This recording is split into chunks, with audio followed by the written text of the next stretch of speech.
Welcome to Healthy Leads, the one-stop podcast that bridges the gap between small to mid-sized businesses and digital marketing in this interconnected age of the internet and artificial intelligence. If you are looking to increase your online lead flow and close deals, or just someone interested in the fusion of business growth and digital marketing, this podcast is your avenue for success. Now, let's get to our hosts, Ryan Atkinson and Angel Ty LeBron. Welcome, everyone, to the Healthy Leads podcast brought to you by Ellington Digital. Today, we are going to talk about AI and robotics, usage cases in healthcare, smart home appliances, and some statistics you need to know about. You've got Ryan and Angel on the podcast today. Angel, happy Tuesday. How are you feeling for this one? Pretty good, especially after yesterday. I got to see that movie. And that's what we got to start out with, the creator. Give me your review on the creator. This is the first person I spoke with that's seen this movie, so I'm curious on your review. Yeah, so overall, I was like, this is just, number one, it felt like a very cinematic masterpiece. Like I felt like the scenes and the cuts and even the selection of the actors, I was like, all right, like this is like a real cinematic type of movie, like the cut scenes and everything. So I love that. I love that there was an actual storyline. I love the fact that the storyline was like super hyper relevant. It felt like they were almost incorporating every single fear that we have now of AI into the movie itself. The soundtrack, I remember you were mentioning last time, you were saying it was gonna be a masterpiece. That was definitely a really good soundtrack. I wish I could remember the song or the part where there was like a specific song that I was like, man, like this. I was like in the movie theaters, dude. Yeah, it's just bumping. But overall, man, that was definitely like an 8 out of 10. Yeah, Hans Zimmer did a great job on that. That was actually one of my favorite Hans Zimmer movies, where he's done the music on it. My review on it is it was a really, really big movie. You had literally people, you're in the ocean for some scenes, and the next scene, you're in outer space, like battling robots. It was a very big movie, and it's the director of Rogue One and Godzilla. And I feel like whoever came together and said, you're the director of Rogue One, director of Godzilla, make a really big movie about a futuristic event and see how it comes out. And next thing you know, the creator comes out. And I thought it was a masterpiece on cinema, storytelling, and really hitting home on some of those fears. Because I spoke with someone as well, and I told them I was going to this movie. And like, those are my two biggest fears, is like a World War III and AI. And the creator lived up to that. Like, it was like almost as if it was like the perfect fusion of every fear. This is like the next world war. And yeah, I was like, man, they literally captured everything from the fact of even the scenes of where he was like falling in love with like some of the people, they're like falling in love with robots, and you see that the robots would die and they'd be like, oh my goodness, they would like they'd be actually feeling it. And then he kept telling the main person, he was like, they're just robots, right? They have no feelings. And then he was like starting to get confused all the way toward the end of the movie, because initially he was like, yeah, they're just robots. And then he was like, maybe they're not just robots. Like, it was pretty crazy. And yeah, it really did hit home on some of the stuff. I'm excited to talk about robotics today and AI, because I feel like a lot of it will pertain to the creator. But if you are listening to this, definitely go check it out. And 100%. Before we do that, we also have to hit on my winners of the weekend. So ask me, I said last week I got a story to share, but ask me what my winners of the weekend are. All right, what are your winners of the weekend? I'm going to say the NFL. And I will tell you why. On Sunday morning, they had the Jaguars and Falcons play, and they had that Toy Story themed game where they were pertaining to like the younger audience that are interested in Toy Story. It drew an average of 2.06 million viewers with a total of 30.65 million across CBS and Nickelodeon. Wow. So that's how they opened their Sunday, was attracting that younger market. How they closed their Sunday was the Taylor Swift game, which, ready for this statistic, the Chiefs-Jets game on Sunday night averaged 27 million viewers, making it the most watched Sunday show since Super Bowl whatever on Fox in February. They dominated this week, pulling the younger generation and also pulling in women to watch the NFL. So hats off to you, NFL. You are the winner of the weekend. Yeah, that's amazing. Like, there's a lot of eyeballs, and even I feel like everyone even tunes into the Super Bowl. Like, half of the people that tune into the Super Bowl don't even watch football.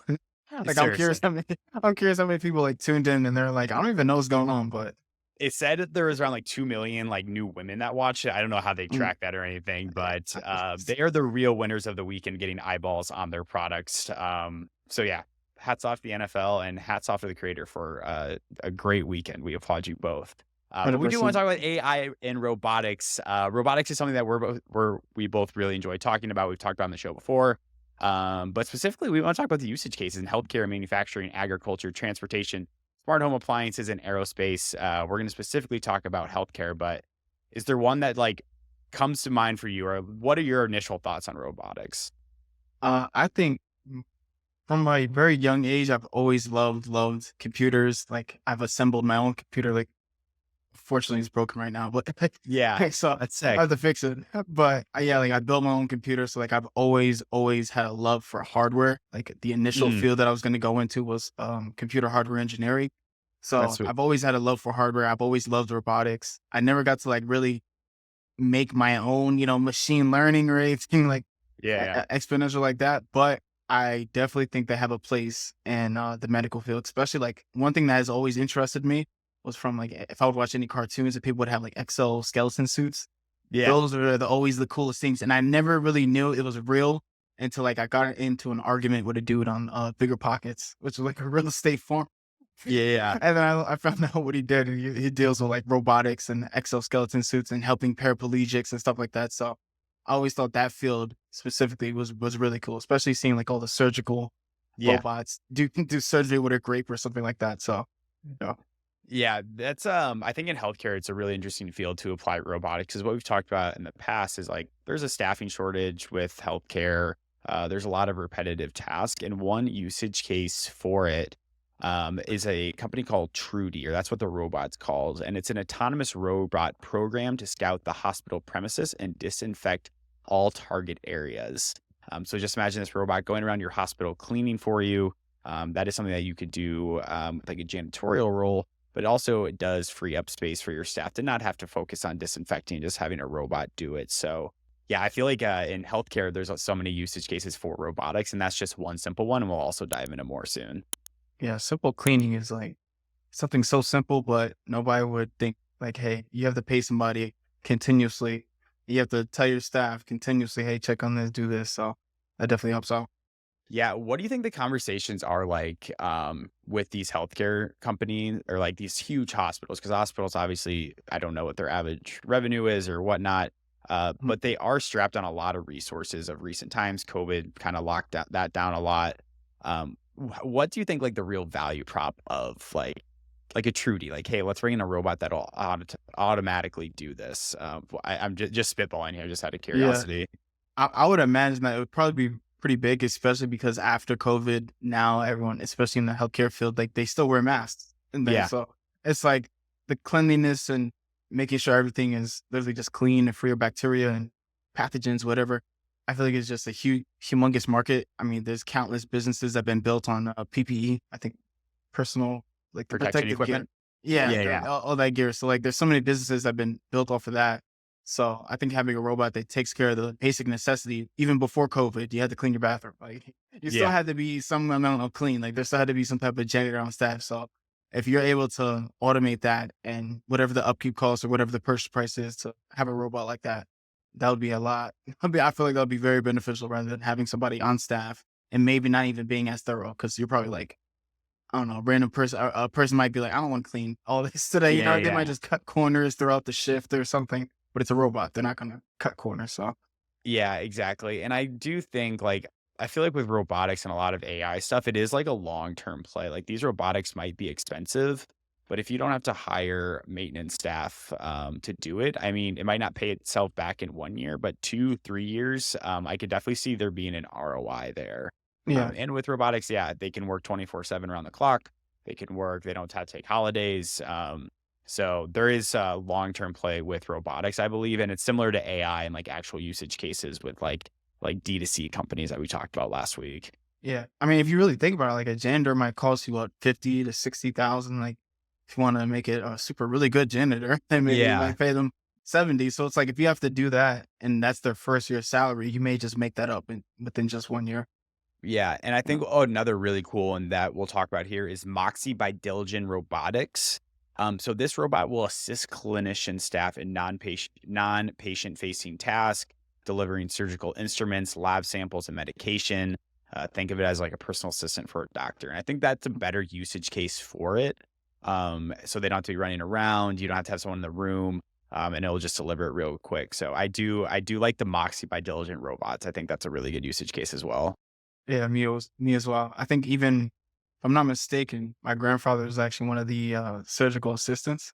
So No like they would, way. yeah, so like he would prepare the room, like hand the doctor all his stuff while they're doing it. Because the doctor, I'm pretty sure, if I got my Grey's Anatomy, if it's anyway similar to what it's really like in the surgical room, like they're just standing there, they're just like they can't really move, like they have to have all their assistants and nurses like help them out. So I think that would be very beneficial to have, like a Yeah. little robot just come over and be like, "Here you go, sir." Like, Yeah, so and obviously, like, you have them in healthcare, but a lot of other, like, industries are adopting this. I think in manufacturing, I think that's the cookie cutter. You imagine assembly line, you just imagine, like, a bunch of robotics around it. My mm, roommate works for Tesla. I haven't been able to see their floor or anything, but, like, you've seen tours of, like, the gigafactories, like, these huge factories, and there's robotics going all around, so it is a worry that robotics will place jobs, I believe, in people's minds, but, like, it also really does help businesses, like, be able to free up that staff to have a robot do these manual and tedious tasks. yeah, 100%. And I wonder, I feel like probably can't go too much into that conversation, but like with the jobs getting lost, sometimes I'm like, well, it does open up another job as well. Like Yeah. like for every job that's lost, I feel like another job is opened up. Where it's like, oh, you have to become a really good prompt for every Yeah. robot. There has to be a prompt engineer for every. Like it goes into the fact of, all right, like you're probably just gonna have to get a different skill set at that point, which is sometimes unfortunate, but I guess you're gonna have to keep growing over life. Yeah. And I did want to pull up the statistic real quick, just out of curiosity, and we're going to play another quick impromptu round of trivia. So Mhm. Frey and Osborne, 2017, estimated that in the next 2 decades, robots will replace humans in blank percent of jobs, especially manual labor jobs. I'm curious, robots will replace humans in XYZ percent of jobs, especially manual labor jobs. What do you think that percentage is? 23. 23? It's actually double that. It's 47. Dang. Jesus. Yeah. So, and that's in the next decade. So that's by 2027. And with some of the advancements in artificial intelligence, that might even speed up. But with Mm, all that, it is expensive to actually like adopt these things. So I don't know if it'll be that quick, but that's a very high percentage, which is a little scary, but yeah. always be working on skill sets, I guess. Yeah. So I was like, I just wonder how much where the new jobs will come in. Like Yeah, for all these displaced jobs, it's not like you could just have 45% of America on the streets. exactly. It's not gonna happen. Like there's gonna be some change. Like this has been throughout the entire history of the world. Like there's gonna be change. The same jobs that there were back then, they're not now. So Exactly. And I mean, you still need people to like work on these robots. So maybe if that replaces one job, there's also, I mean, robots do have to be worked on. They're going to break down at some point. Like yeah, you need gonna someone be to be able to mechanics. actually be a technician on that. So, like you said, for every job that is replaced, I do believe that more jobs will actually open up. Yeah, 100%. Yeah. And then there's also a ton in agriculture as well. I'm from Iowa. I've been kind of around the farming lifestyle. I've seen it enough to know about it, but I think agriculture is another one where robotics are able to come in and really make an impact because a lot of that is repetitive tasks. And if you can automate that with robotics, I think there's a huge usage case there. Yeah. So have you ever like worked on a farm at all? Or, like tried it? You know, my fun fact used to be that I grew up in Iowa, but I actually I've been on a farm less than 5 times in my life. Wow. Yeah. So it's actually kind of like, I don't know. I'm sorry for telling my fellow Iowans, but I can't actually speak the farm lingo too well. Wow. Granted, like most of the farms, like that's actually my personal goal eventually is to have like my own sustainable land and, Ah, that's awesome. to live off the land and just not have to rely on so much of like the other stuff, pump my own food. So Yeah, yeah, that's something yeah. I definitely want to eventually get to. I just have to move out of the city life, I guess. Like, I was gonna say you might have to move out of Tucson and definitely don't yeah. ask me for advice because I'm not gonna be the one to be able to do that for you. But when you do get those homes, or when you do get that home in Iowa on a piece of farmland, there are a few smart home applications for robotics, and my favorite that I really want to buy on Prime Day coming up is the iRobots, these vacuums. So of course, you have healthcare, manufacturing, agriculture that are these huge robots, but there's also a lot of simple usage cases for robotics in your own home. Do you have any robotics in your home, like a vacuum I, cleaner or anything like that? yeah, I literally have a vacuum cleaner. Like No I have like, way. yeah, it's not the iRobot. I will say I got the knockoff version, but it's still a robot vacuum. He just kind of, I call him Henry, and he just kind of goes around and just sucks up everything. So I'm not gonna we're lie, I love Henry. And when did you get that? Was it like a present or did you buy it yourself? it, it was, yeah, my wife bought it for me. It was for Okay. Christmas. Yeah, it's for Christmas. She Okay. bought it. She Also a said, gift for herself though. that's what I was gonna say. I was like, it's because I didn't sweep enough. So she was just like, I'm gonna just buy this for you. I was like, all right. I love that. There is a deal right now because I was looking today. So if you are looking about getting a vacuum cleaner, they're on sale actually like $100 off. So Oh, yeah, also it was a looking at good. that. I thought it was gonna be so much more expensive, but it actually is not that expensive. But I will say the iRobot ones definitely go up there in price. Like, Yeah. And I think it's important just to talk about like those smart home applications for it, just because like I said, robotics can seem like super big, but they're also being used in our everyday lives. One that I do think is far fetched is Amazon Astro. If you're mm, listening, definitely take a look at it. But it's like this cute little robot that will like follow you around, and like it's Alexa following you around, but it has two wheels, so it can like pick stuff up from you. I think it can clean. It's like a security thing. So Amazon Astro is a purchase I actually want to be making in like the next 10 years. So Angel, if I invite mm. you to my wedding, and I have that on my wedding registry, please get that for me. I got you. Imagine he's like the ring bearer. He's just like kind of Yeah, like carrying the seriously, ring. there you go. If we can coordinate that, get the Amazon Astro for me before the wedding, and that'll be the ring bearer. That is actually perfect. That's what I feel like. Even watching the creator, I feel like that's literally gonna be our lives. Or there's gonna be like robot butlers just handing you stuff and ring bearers, like it's just robot ring bearers, Yeah, priests. I think what the scariest part of the creator, and getting to like advanced robotics is like the usage case of as like police officers. Like That was scary. that was like, oh my God, like I actually hope that never happens. But maybe there is human fault or like human error that could be eliminated with robotics. So Yeah, I didn't want to. I don't want to spoil it for everyone that doesn't see it, but I think you know what I'm talking about when I say the human error part in the mm, movie. okay, what? We'll talk about it all. Hey, Okay, I was gonna after say, this. yeah, no spoiler alerts. It's a big movie. I will say it's a Yeah. big movie.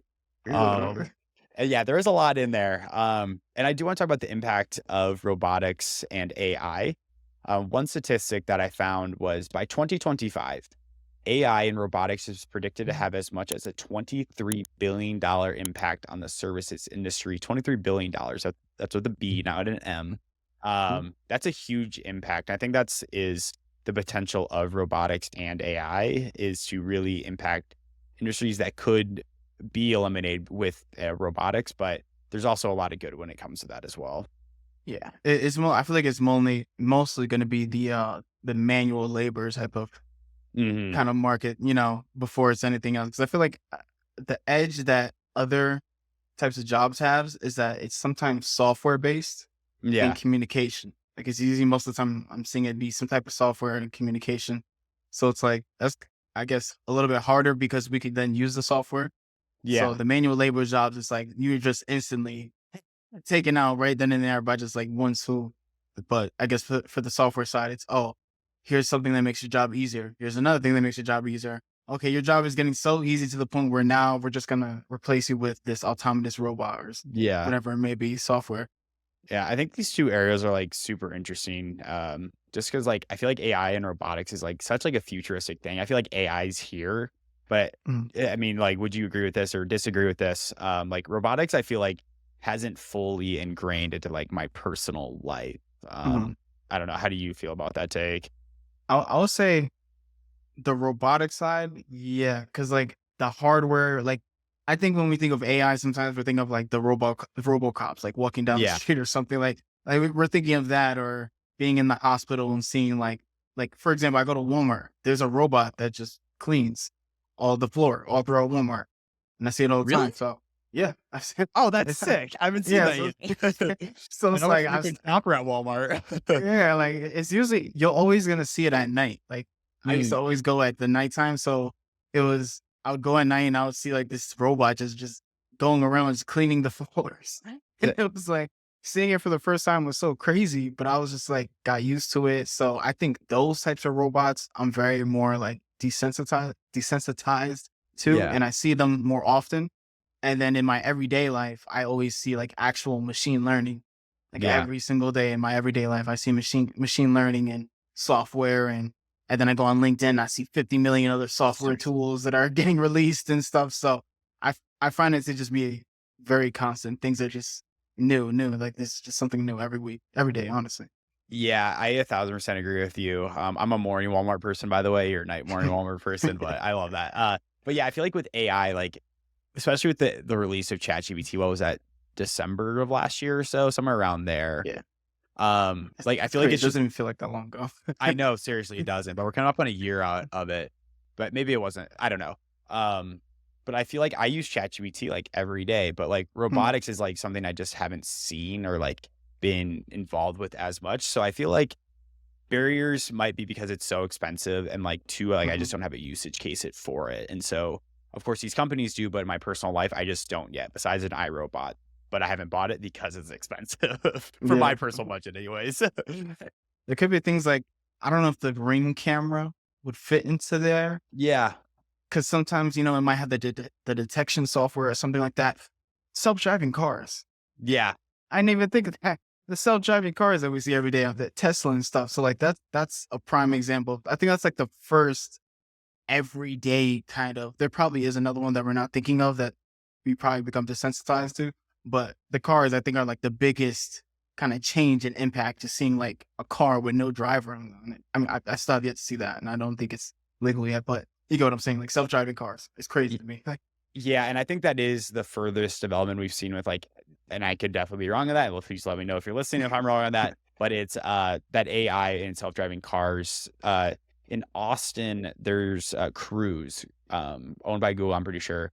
But they go on like a little 2 mile lap around the city, and it's an autonomous car. There's nobody in it. It is so freaky to see, but it's so cool to see. And in San Francisco, I know those autonomous vehicles have been kind of getting a little stirring of people up, where like mm, they're putting cones on top of it and causing traffic jams. But to your point, I think that is the furthest we've seen with AI and robotics. yeah, and I think that's for more like for the everyday person. Like, there's probably other people in certain jobs where they're gonna see like that robot that replaced Yeah. whatever major person, but I think in the everyday person, cars are like the biggest one, and maybe even the kiosk for like if you go like restaurant or not restaurant, more fast food, but like those little Yeah. kiosk stations, I always see that. So Yeah. I got to ask what's your opinion on those? Because in Austin, they're everywhere and I do not like them. Give me a person to order from. I will say I'm gonna be honest, I like it. I like it only Fair. because That's fine. Yeah. the person just sometimes they mess up your order. They may take too long. They That's may fair. be doing something. It's like I could just pull right up to the kiosk and just put my card in. I pay. I get my ticket, and then I could just grab my order. I don't know. It's the convenience. I do like talking to people. Like, I'm more of an extroverted person, so I like interacting with folks. But if it's something I just want to get in and out, it's fast food. Like, I just want to go to the kiosk and get my Hey, food and leave. and that's super fair. It is a convenient standpoint, and that's what I think robotics will help with, is like those convenient things of just being able to walk up to like a restaurant and order food. Just Yeah. simple implementations like that speeds up the process so much quicker. Exactly, but maybe eventually I'll get like a robot waiter or something. The Benchwarmers has like the robot butler, so I can foresee that in your future. And yeah, definitely look that up because that is like the perfect use of AI and robotics in it. But that will wrap us up for the everyday people that are listening. I know you are super busy, so we are going to close it there. Thank you for listening today. You can find us on Spotify, Apple Podcasts, YouTube. Angel, any last words for them? No, everyone just go see the movie. It was a very good movie, so those are my last thoughts. Perfect. Well, thank you everyone for tuning in today. Awesome, peace.